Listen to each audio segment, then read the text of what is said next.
हरि ओम। गुरुर्ब्रह्मा गुरुर्विष्णु गुरुदेव महेश्वर गुरु साक्षात् परब्रह्म तस्मै श्री गुरुवे नमः। ब्रह्मानंदं परमसुखदं केवलं ज्ञानमूर्ति द्वन्द्वातीतं गगनसदृशं तत्त्वमस्यादिलक्ष्यम् एकं नित्यं विमल अचलं सर्वदी साक्षिभूतं भावातीतं त्रिगुणरहितं सद्गुरुं तं नमामि। श्री कृष्ण भगवान के चरण कमलों में नतमस्तक होकर के नारायण भगवान के चरण कमलों में गुरु वेद व्यास सुखदेव जी के चरण कमलों में नतमस्तक होकर के हम ये श्रीमद् भागवत प्रथम स्कंद के पंचम अध्याय को से शुरू करने जा रहे हैं, जिसमें भगवान के यश कीर्तन के महिमा और देवर्षि नारद जी का पूर्व चरित्र, पूर्व जन्म का चरित्र ये इसके बारे में दिया गया है। ओम श्रुतवाच अततं सुखमासीनाम् उपासीनं बृहत्स्रवा देवर्षिपा विप्रीशं वीणा पाणि स्मयद्निव। नारद उवाच पराशर्या महाभाग बहुता कच्चिदात्मना परितुष्यते शारीरा आत्मा मानस एव वा। जिज्ञासितं सुसम्पन्नम् अपि ते महद् अद्भुतं कृतवान् भारतं यस्वं सर्वार्थ परिव्रीयतां।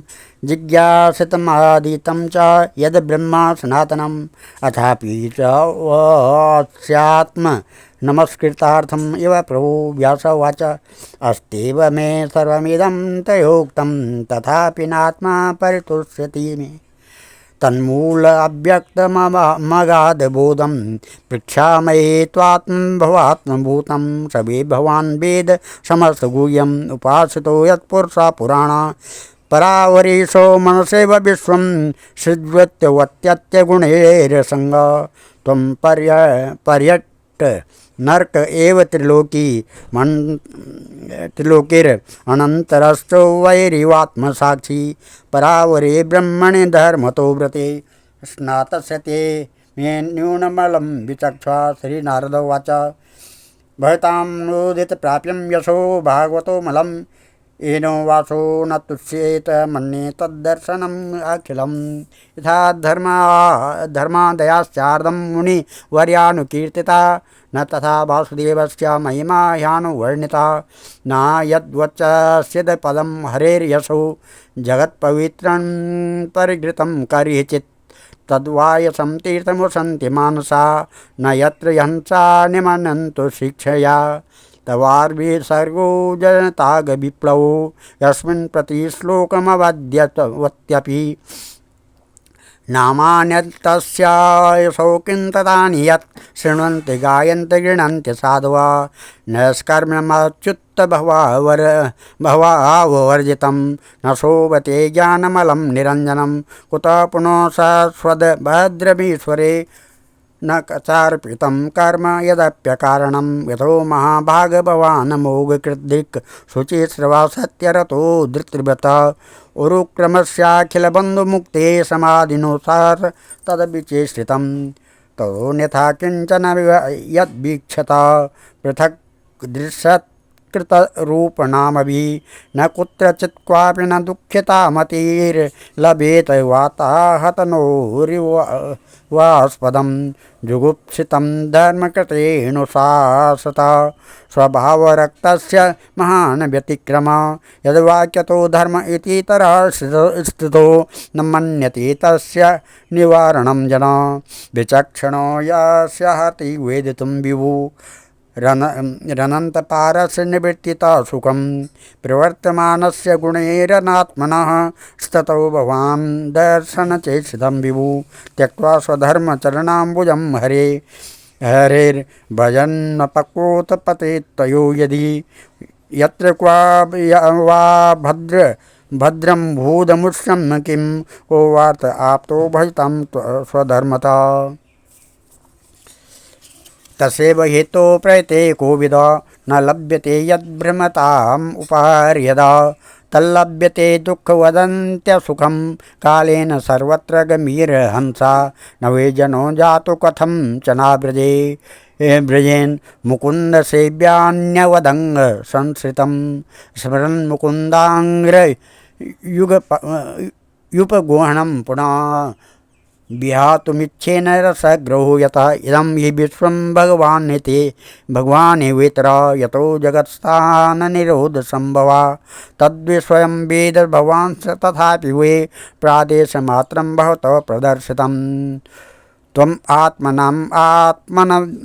आत्मनं वेयमोघदृक् परस्य पुंसं परमात्मना कलाम् अजं प्रजातं जगतः शिवायता तन् महानुभावाभ्युदयोदिगण्यताम् इदं हि पुंसस्तपसा श्रुतस्य वा श्रुतस्य सुक्तस्य च बुद्धिर्दतयो अविर्च्युतार्धं कविभिर्निरूपितो यद उत्तम श्लोक गुणानुवर्णनम् अहं पुरातीतपवे भवं मुने दास्यासु कस्यास्य न वेदवादिनां निरूपितो बालक एव योगिनां शुश्रूषणे प्रावृषनिर्विवीक्षताम् ते मय्यपेताखिलचापले अर्भके दान्ते धृतक्रीडनकेऽनुवर्तिन चक्रुकृपं यद्यपतुल्यदर्शना शुश्रूषमाणे मुनयो अल्पभाषिणी उत्सृष्यलेपानुमोदितं द्विजे सकृत्स्म भुञ्जे तदपास्तकिल्बिषम् एवं प्रवृत्तस्य विशुद्धचेतसा तधर्म एवात्मरुच प्रजायते तत्त्वानहं कृष्णकथा प्रगायता मनोग्रहेणा शृण्वा मनोहरा तं श्रद्धया मेनुपदं विशृण्वता प्रियश्रवासङ्गममाव्यहार्वचति तस्मिन् तदा लब्ध रुचेर्महामुने प्रियाश्रवस्यासखिलता मतिर्मम यय्याहमेतत् सत्त्वमायया पश्ये मयि ब्राह्मणे कल्पितं परे इत्थं शरत्प्रा विषकावृतं हरे विण्वतो मे शवं यशोमलं संकीर्त्यमाने मुनिभिर्महात्मभिः भक्तिप्रवृत्त्यात्मरजस्तमोपा तस्यैव मे अनुरक्तस्य प्रसृतस्य हतेन स श्रद्धानस्य बालस्य दन्त्यान्त्यास्नुचरस्य च ज्ञानं गुह्यतमं यत् सत् साक्षात् भगवतोदितम् अन्नोचन गमिष्यन्ति कृपया दीनवत्सला येनैवहं भगवतो वासुदेवस्य वेदस मायानुभाव उद्धं येन गच्छन्ति तत्पदम् एतं सूचितं ब्रह्म तापत्रय चिकित्सितं यदीश्वरे भगवती कर्म ब्रह्माणि भावितम् आमयो यशभूतानां जायते येन सुब्रत तदेव यामयं द्रव्यं न पुनाति चिकित्सितम् एवं नृणां क्रियायोगा सर्वे संस्थितयेतवे त एवात्मविनाशाय कल्पन्ते कल्पिता परे यदत्रं क्रियते कर्म भगवत्परितोषणं ज्ञानं यताधीनं हि भक्तियोगा समान्यता कुर्वाणा यत कर्माणि यावत् स्यात् सत्कृता गृह्णन्ति गुणनामानि कृष्णाशानुस्मरन्ति च नमः भगवते तुभ्यं वासुदेवाय धीमहि प्रद्युम्नाय अनिरुद्धाय नमः संकर्षणाय च इदं मूर्त्याभिधानेन मूर्तिकं यजते यज्ञपुरुषं च सम्यक् दर्शनं पुमान् इमं स्वनिगमं ब्रह्मन् न वेत्य मदनुष्ठितम् अदान्मे ज्ञानमैश्वर्यं स्वस्मिन् भाव न केशव त्वम् अप्यद्भूषुत विश्रुतं विभो समाप्यते येन विदां बुभूषितम् आख्याय दुःखेर्मुहुरदित् मनां सक्लेशनिर्वाणमुष्यन्ति नान्यथा ओं नमः श्रीमद्भागवते महापुराणे परमहंसो सहितायां मम पितृदेवता प्रसन्नता सिद्ध्यर्थं मम पितृदेवता वैकुण्ठलोक गोलोकं प्राप्त्यर्थं च श्रीमद्भागवत पंचम अध्याय पारायणम नारायण अर्पणमस्तु। अब कथा है 5वें अध्याय की। भगवान के यश कीर्तन की महिमा और देवर्षि नारद जी का पूर्व चरित्र। सुत जी कहते हैं, तदंतर सुखपूर्वक बैठे हुए बिना पाणी परम यशस्वी देवर्षि नारद ने मुस्कुराकर अपने पास ही बैठे ब्रह्मर्षि व्यास जी से कहा। नारद जी ने प्रश्न किया, महाभाग व्यास जी, आपके शरीर एवं मन दोनों ही अपने कर्म एवं चिंतन से संतुष्ट है न? अवश्य ही आपकी जिज्ञासा तो भली भांति पूर्ण हो गई है, क्योंकि आपने जो यह महाभारत की रचना की है वह बड़ी ही अद्भुत है। वह धर्म आदि सभी पुरुषार्थों से परिपूर्ण है। सनातन ब्रह्म तत्व को भी आपने खूब विचारा है और जान भी लिया है, फिर भी प्रभु आप अकृतार्थ पुरुष के समान अपने विषय में शोक क्यों कर रहे हैं? व्यास जी ने कहा, आपने मेरे विषय में जो कुछ कहा है वह सब ठीक ही है। वैसा होने पर भी मेरा हृदय संतुष्ट नहीं है। पता नहीं इसका क्या कारण है। आपका ज्ञान अगाध है, आप साक्षात ब्रह्मा जी के मानस पुत्र हैं, इसलिए मैं आपसे इसका कारण पूछता हूँ। नारद जी, आप समस्त गोपनीय रहस्यों को जानते हैं, क्योंकि आपने उन पुराण पुरुष की उपासना की है जो प्रकृति पुरुष दोनों के स्वामी हैं और असंग रहते हुए ही अपने संकल्प मात्र से गुणों के द्वारा संसार की सृष्टि स्थिति और प्रलय करते रहते हैं। आप सूर्य की भांति तीनों लोकों में भ्रमण करते रहते हैं और योग बल से प्राणवायु के समान सबके भीतर रहकर अंतःकरणों के साक्षी भी हैं। योगानुष्ठान और नियमों के द्वारा पर ब्रह्म और शब्द ब्रह्म दोनों ही पूर्ण प्राप्ति कर लेने पर भी मुझ में जो बड़ी कमी है उसे आप कृपा करके बतलाए। नारद जी ने कहा, व्यास जी, आपने भगवान के निर्मल यश का गान प्रायः नहीं किया। मेरी ऐसी मान्यता है कि जिससे भगवान संतुष्ट नहीं होते वह शास्त्र या ज्ञान अधूरा है। आपने धर्म आदि पुरुषार्थों का जैसा निरूपण किया है, भगवान श्री कृष्ण की महिमा का वैसा निरूपण नहीं किया। जिस वाणी से चाहे वह रस भाव अलंकार आदि से युक्त ही क्यों न हो, जगत को पवित्र करने वाले भगवान श्री कृष्ण के यश का कभी गान नहीं होता। वह तो कौओं के लिए उत्कृष्ट फेंकने के स्थान के समान अपवित्र मानी जाती है। मान सरोवर के कमनीय कमल वन में बिहरने वाले हंसों की भांति ब्रह्मधाम में विहार करने वाले भगवत चरणार बिंद आश्रित परमहंस भक्त कभी उसमें रमण नहीं करते। इसके विपरीत जिसमें सुंदर रचना भी नहीं है और जो दूषित शब्दों से युक्त भी है, परंतु जिसका प्रत्येक श्लोक भगवान के सुयश सूचक नामों से युक्त है, वह वाणी लोगों के सारे पापों का नाश कर देती है। क्योंकि सत्पुरुष ऐसी ही वाणी का श्रवण गान और कीर्तन किया करते हैं। वह निर्मल ज्ञान भी जो मोक्ष की प्राप्ति का साक्षात साधन है, यदि भगवान की भक्ति से रहित हो तो उसकी उतनी शोभा नहीं होती है। फिर जो साधन और सिद्धि दोनों ही दशाओं में सदा ही अमंगल रूप है, वह काम्य कर्म और जो भगवान को अर्पण नहीं किया गया, ऐसा अहेतुक निष्काम कर्म भी कैसे शोभित हो सकता है। महाभाग व्यास जी, आपकी दृष्टि अमोघ है, आपकी कीर्ति पवित्र है, आप सत्यपरायण एवं दृढ़ व्रत हैं। इसलिए अब आप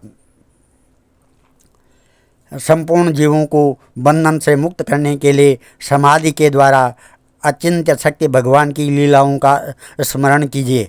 जो मनुष्य भगवान की लीला के अतिरिक्त और कुछ कहने की इच्छा करता है, वह उस इच्छा से ही निर्मित अनेक नाम और रूपों के चक्कर में पड़ जाता है। उसकी बुद्धि भेदभाव से भर जाती है। जैसे हवा के झंकोरों से डगमगाती हुई डोंगी को कहीं भी ठहरने का ठौर नहीं मिलता, वैसे ही उसकी चंचल बुद्धि कहीं भी स्थिर नहीं हो पाती है। संसारी लोग स्वभाव से ही विषयों में फंसे हुए हैं। धर्म के नाम पर आपने उन्हें निंदित पशु हिंसा युक्त सकाम कर्म करने की आज्ञा दे दी है। यह बहुत ही उल्टी बात हुई, क्योंकि मूर्ख लोग आपके वचनों से पूर्वोक्त निंदित कर्म ही धर्म मानकर यही मनुष्य धर्म है ऐसा निश्चय करके उसका निषेध करने वाले वचनों को ही ठीक नहीं मानते।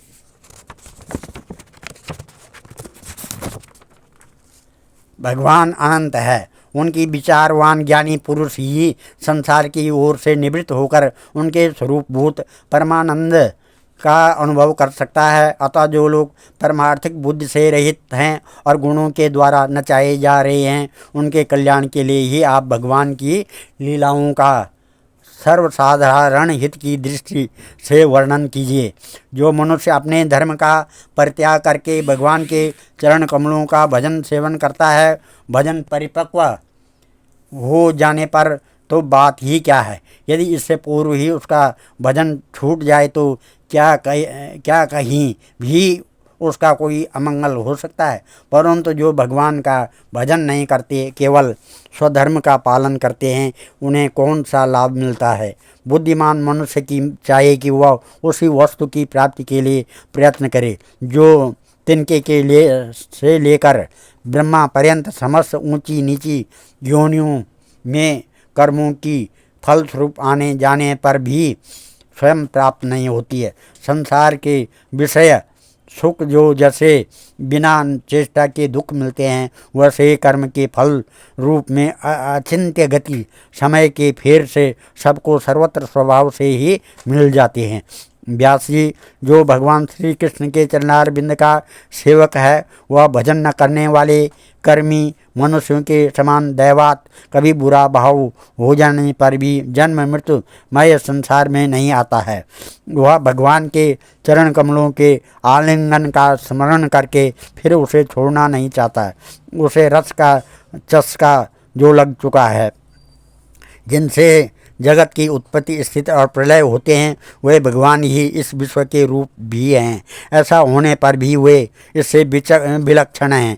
इस बात को आप स्वयं जानते हैं, तथापि मैंने आपको संकेत मात्र कर दिया है। व्यास जी, आपकी दृष्टि अमोघ है। आप इस बात को जानिए कि आप पुरुषोत्तम भगवान के कलावतार हैं। आपको अजन्मा होकर भी जगत के कल्याण के लिए जन्म ग्रहण किया है, इसलिए आप विशेष रूप से भगवान की लीलाओं का कीर्तन कीजिए। विद्वानों ने इस बात का निरूपण किया है कि मनुष्य की तपस्या, वेदाध्ययन, यज्ञानुष्ठान, स्वाध्याय, ज्ञान और दान का एकमात्र प्रयोजन यही है कि पुण्य कीर्ति श्री कृष्ण के गुणों और लीलाओं का वर्णन किया जाए। मुने, पिछले कल्प में अपने पूर्व जीवन में मैं वेद पाठी ब्राह्मण की एक दासी का लड़का था। वे योगी वर्षा ऋतु में एक स्थान पर चातुर्मास कर रहे थे। बचपन में ही मैं उनकी सेवा में नियुक्त कर दिया गया था। मैं यद्यपि बालक था, फिर भी किसी प्रकार चंचलता नहीं करता था। जितेंद्रिय था, खेल कूद से दूर रहता था और आज्ञानुसार उनकी सेवा करता था। मैं बोलता भी बहुत कम था। मेरे इस शील स्वभाव को देखकर समदर्शी मुनियों ने मुझे सेवक पर अत्यंत अनुग्रह किया। उनकी अनुमति प्राप्त करके बर्तनों में लगा हुआ जूठन मैं एक बार खा लिया करता था। इससे मेरे सारे पाप धुल गए। इस प्रकार उनकी सेवा करते करते मेरा हृदय शुद्ध हो गया और वे लोग जैसा भजन पूजन करते थे, उसी में मेरी भी रुचि हो गई। प्यारे व्यास जी, उस सत्संग में उन लीला गान परायण महात्माओं के अनुग्रह से मैं प्रतिदिन श्री कृष्ण मनोहर कथाएं सुना करता था। श्रद्धापूर्वक एक एक पद श्रवण करते करते प्रिय कीर्ति भगवान में मेरी रुचि हो गई। महामुने, जब भगवान में मेरी रुचि हो गई, तब उन मनोहर कीर्ति प्रभु में मेरी बुद्धि भी निश्चल होगी। उस बुद्धि से मैं इस संपूर्ण सत और असत रूप जगत को अपने पर ब्रह्म रूप आत्मा में माया से कल्पित देखने लगा। इस प्रकार शरद और वर्षा, इन दोनों ऋतुओं में तीनों समय उन महात्मा मुनियों ने श्री हरि के निर्मल यश का संकीर्तन किया और मैं प्रेम से प्रत्येक बात सुनता रहा।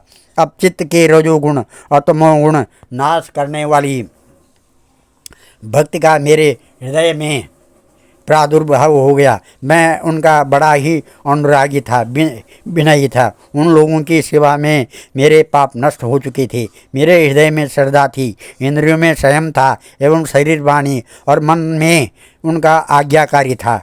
उन दीन वत्सल महात्माओं ने जाते समय कृपा करके मुझे उस गुह्यतम ज्ञान का उपदेश किया, जिसका उपदेश स्वयं भगवान ने अपने श्रीमुख से किया।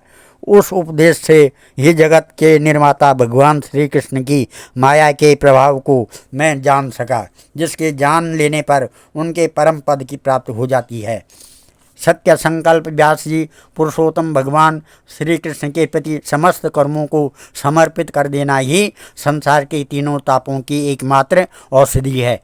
यह बात मैंने आपको बतला दी। प्राणियों को जिस पदार्थ के सेवन से जो रोग हो जाता है, वही पदार्थ चिकित्सा विधि के अनुसार प्रयोग करने पर क्या उस रोग को दूर नहीं करता है। इस प्रकार यद्यपि सभी कर्म मनुष्यों को जन्म मृत्यु रूप संसार के चक्र में डालने वाले हैं, तथापि जब वे भगवान को समर्पित कर दिए जाते हैं तब उनका कर्मपना ही नष्ट हो जाता है। इस लोक में जो शास्त्र विहित कर्म भगवान की प्रसन्नता के लिए किए जाते हैं, उन्हीं पर पराभक्ति युक्त ज्ञान की प्राप्ति होती है।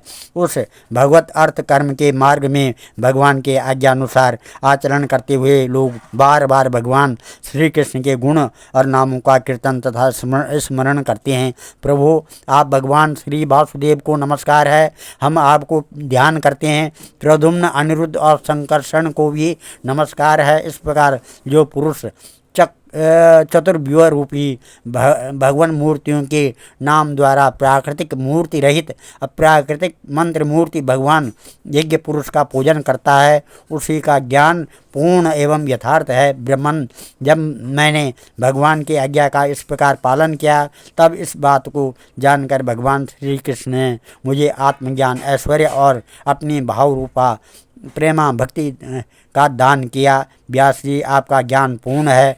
आप भगवान की कीर्ति का, उनकी प्रेममयी लीला का वर्णन कीजिए। उसी से बड़े बड़े ज्ञानियों की भी जिज्ञासा पूर्ण हो जाती है। जो लोग दुखों के द्वारा बार बार रोने जा रहे हैं, उनके दुख की शांति इसी से हो सकती है और कोई उपाय नहीं है। और मंगलम भगवान। आज हम इस कथा को यहीं पर विराम देते हैं। कल श्रीमद् भागवत प्रथम स्कंद के 6वां अध्याय के नारद जी के पूर्व चरित्र का शेष भाग का वर्णन करेंगे। मंगलम भगवान विष्णु मंगलम गरुड़ध्वजा मंगलम पुंडरीकाक्षा मंगलाय तनो हरि मंगलम भगवान शंभु मंगलम वृषभध्वजा मंगलम पार्वतीनाथ मंगलाय शिव शंकर। ओम सर्वमंगल मांगल्ये शिवे सर्वार्थ साधिके शरणे त्र्यंबके गौरी नारायणी नमस्ते। अन्नपूर्णे सदापूर्णे शंकर प्राण बल्लभे ज्ञान सौभाग्य सिद्ध्यर्थम भिक्षां देहि च पार्वती आदौ देवकी देवगर्भजननं गोपीगृहवर्धनं मायापूतन जीवतापहरणं गोवर्धनोद्धारणं कंसच्छेदनकौरवादिहननं कुन्तीसुतापालनम् एतत् श्रीमद्भागवतं पुराणकथितं श्रीकृष्णलीलामृतम्।